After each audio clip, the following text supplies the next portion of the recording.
Exam में यही ध्यान देना है कि ऑब्जेक्टिव के जितने सारे क्वेश्चंस हैं वो सारे ऑब्जेक्टिव क्वेश्चन को आप सोल्व करने का प्रयास करेंगे। 50 में 50 है ना, 100 ऑब्जेक्टिव रहेंगे आपके, 100 ऑब्जेक्टिव में आपका 50 क्वेश्चन आपको बनाना है ना। तो बनाने का प्रयास करेंगे, गलती एक भी क्वेश्चन आप लोग नहीं करेंगे।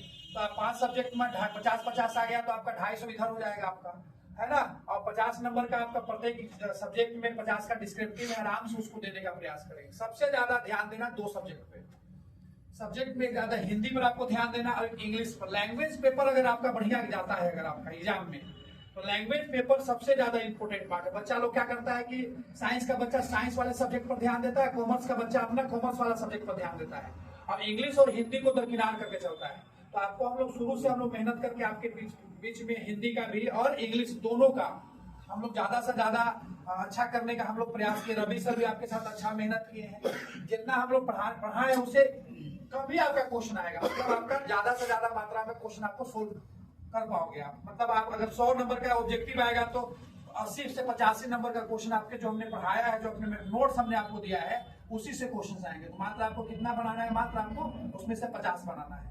इसी पर ध्यान दीजिएगा। राइटिंग स्किल आपका सबसे ज्यादा बिहार बोर्ड में, बार बार हम शुरू से जब से पढ़ाते आए हैं तब से आपको यही बात हमने बताया है कि राइटिंग स्किल बिहार बोर्ड के लिए सबसे ज्यादा महत्वपूर्ण है।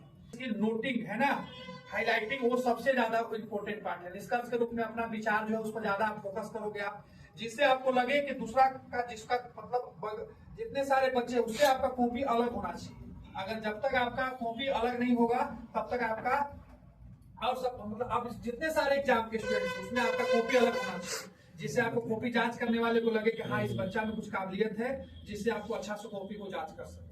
तो 3-4 बिंदु है जिस पर आपको ध्यान देने की आवश्यकता है। अकाउंटेंसी पर विशेष फोकस करना है आप लोग को। अकाउंटेंसी पे ज्यादा से ज्यादा आप ध्यान दीजिएगा। मैथ उसमें एक और ध्यान दीजिएगा। मैथ आपको 4 आएंगे 5 नंबर वाला में। तो अगर आपसे लगता है कि 4 का 4 मैथ 100% कंफर्म है, तभी आप उस मैथ को बनाइएगा, है ना। अगर मान लगता है कि 3 मैथ